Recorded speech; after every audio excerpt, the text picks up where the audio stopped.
Mr. Speaker. I call the Honourable Te Urua Flavel. Tēnā koe, Mr. Speaker. Kia ora tātou katoa. Ka mihi rā kia tātou katoa. Koutou I tai moata mai ki te whare ka pai. Ka mihi kia koutou katoa. Nō ko te whiwhi kia tuake hei waha kōrero mō mātou te Pāti Māori o Tirā. Ko taku tū hei minita whakawhanakitanga Māori. Ka mutu ko te kawe haere anoho ki te āhuatanga o te whānau ora. E rongo ake ngā kōrero ko puta I tēnei ahi, engari ka whakaeria e rā kōrero mo te wā. Ka hoki mai ki aua kōrero a taiho ake nei. Mr. Speaker, Budget 16 for us builds on the gains that we've tried to make certainly over the years, the past 8 years as being a partner to the national government, knowing full well that there's only one vote that counts in this House, and that's the budget. If you vote for the budget and you get the budget over the line, you get the goodies and you remain to be the government of the day. So the Māori Party has been able to support the government for the budget, which is an important vote for stability of government for nothing else.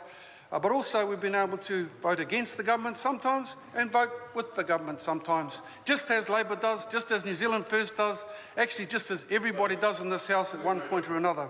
So the key things has been, Mr. Speaker, around an emphasis of really making a difference for whānau Māori, and the increases in funding that we secured in the budget and Budget 16 have been about investing in, I suppose, the solid foundations that we've been able to set up in past years through until now. It's not about trying to solve every issue that Māoridom has in front of it, because there are many, that is true.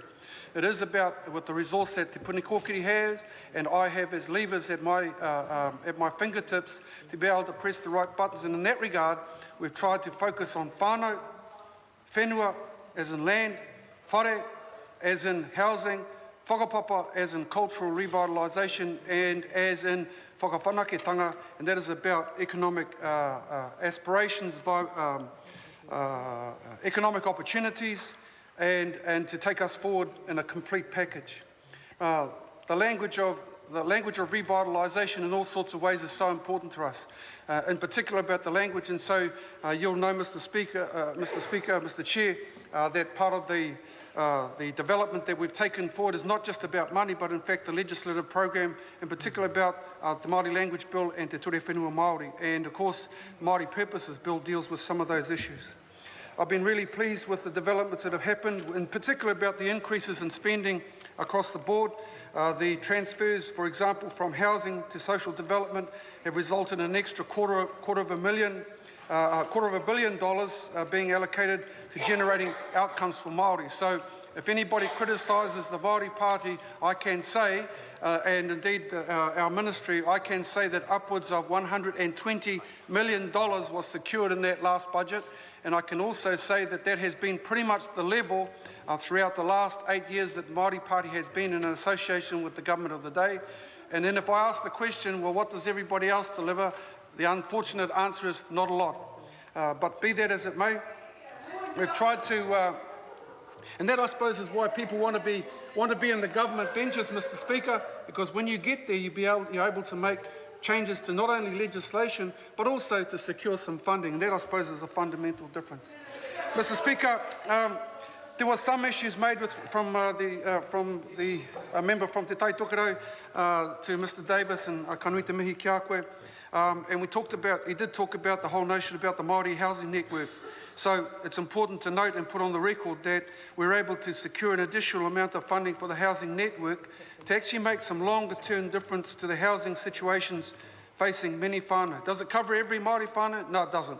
But that's being real. We're trying to focus on those ones at the very hard edge as best we can.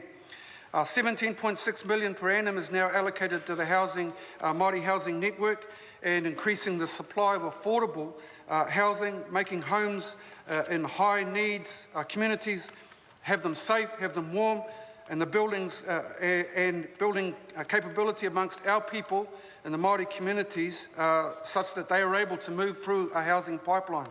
Mr. Speaker, I had the unfortunate situation of having to visit two pakeke in the Waimana Valley in Mairohe, and it gave me no pleasure whatsoever to go into their house, both of them suffering, coughing on just the damp conditions. The roof was I accept that even in the north. I accept that in the north. In fact, throughout the country, that's times when our people are suffering from that. But to be able to go in and give them a hand with some support mechanisms was hugely important to me, and I'm committed to following that through into the future. I call the Honourable Nanaia Mahuta.